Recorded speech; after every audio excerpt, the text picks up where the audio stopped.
Assalamualaikum warahmatullahi wabarakatuh. Nama saya Yani, kembali lagi di jurnal harian saya, yaitu di jurnal harian ketiga. Kali ini membahas tentang analisis isu kontemporer. Oke, kita akan masuk kepada rangkuman materi dulu. Yang pertama adalah kalau kita membahas tentang analisis isu kontemporer, yaitu analisis isu yang terkini, maksudnya adalah jelas kita harus mengidentifikasi isu. Nah, bagaimana cara kita mengidentifikasi itu? Yang pertama bisa melihat sekitar kita. Coba lihat sekitar kita, sekitar tempat kerja, ataupun sekitar tempat tinggal. Adakah permasalahan-permasalahan yang belum terselesaikan di situ? Nah, itu bisa menjadi isu kontemporer. Dan kemudian rajin baca berita. Rajin baca berita bisa juga memberikan kita insight tentang isu-isu kontemporer yang terjadi di masyarakat kita saat ini. Dan tapi harus kita ingat bahwa kita sebagai ASN harus melihat keotentikan berita. Jangan sampai kita membaca berita hoax, mempercayainya, dan kemudian menyebarkannya secara luas. Nah, kita harus melihat berita itu secara otentik dulu ya. Dan kemudian kalau kita berbicara tentang isu, kalau kita sudah punya isu, kita harus bisa mengidentifikasi dulu sebenarnya. Mengidentifikasi itu apanya latar belakangnya. Kenapa sih ini bisa menjadi isu? Kenapa isu ini bisa timbul? Nah, itu harus kita analisis dulu bagaimana isu ini bisa timbul. Dan kemudian karena terkadang akan banyak isu yang dari nomor 1, 2, 3, 4, 5, misalkan ada 5 isu. Nah, kita harus menyelesaikan yang mana dulu. Nah, ini bisa kita melakukan perankingan. Perankingan mana yang urgensinya lebih tinggi ataupun mana yang memiliki dampak yang lebih tinggi jika tidak diselesaikan dengan cepat. Nah, ini akan menjadi isu yang terpenting, akan menjadi isu yang terpenting.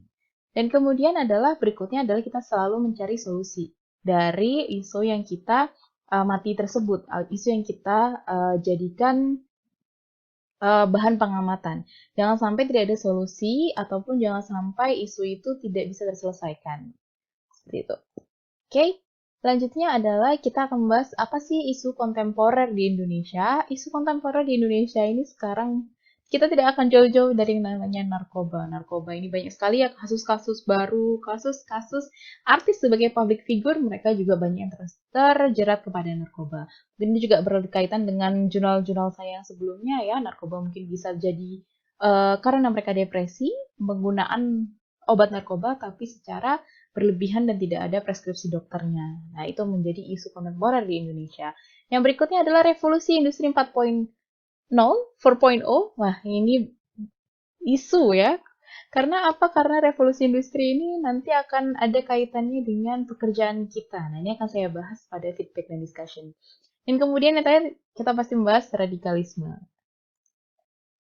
Oke. Nah, ini yang menarik ya guys. Untuk feedback dan discussion saya akan membahas tentang revolusi industri 4.0 ini. Teknologi itu membantu apakah merupakan ancaman bagi kita sebenarnya? Ayo, menurut kalian apa ini? Kalau menurut saya sebenarnya membantu ya.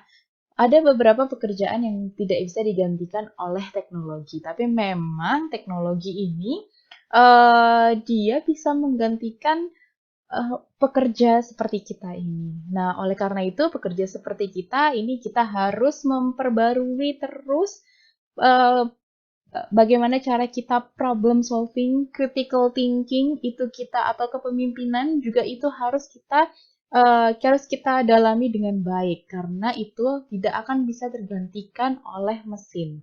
Jadi teknologi membantu, tapi kita juga tidak boleh kalah dengan teknologi tersebut ya. Oke, analisis isu kontemporer pada dosen. Wah, kalau dosen itu banyak sekali melakukan analisis ya. Ada yang kelihatan banjir, kita langsung mencari-cari. Bagaimana sih petanya dari kota tersebut? Apakah drainasenya ada gangguan atau seperti apa? Kita seperti itu menganalisis isu kontemporer. Dan kemudian mungkin ngelihat di taman, ngelihat di mana. Nah, ini adalah yang saya amati ada di pantai di Balikpapan. Itu ternyata banyak sekali sampah plastik berserakan di pantai. Nah, itu bisa menjadi analisis isu kontemporer yang ada di Balikpapan ini. Dan dosen ini kerjaannya tidak akan jauh dari analisis isu ya. Oke, baik. Segitu saja mungkin tentang analisis isu kontemporer yang bisa saya berikan kepada semuanya. Thank you dan see you in next journal.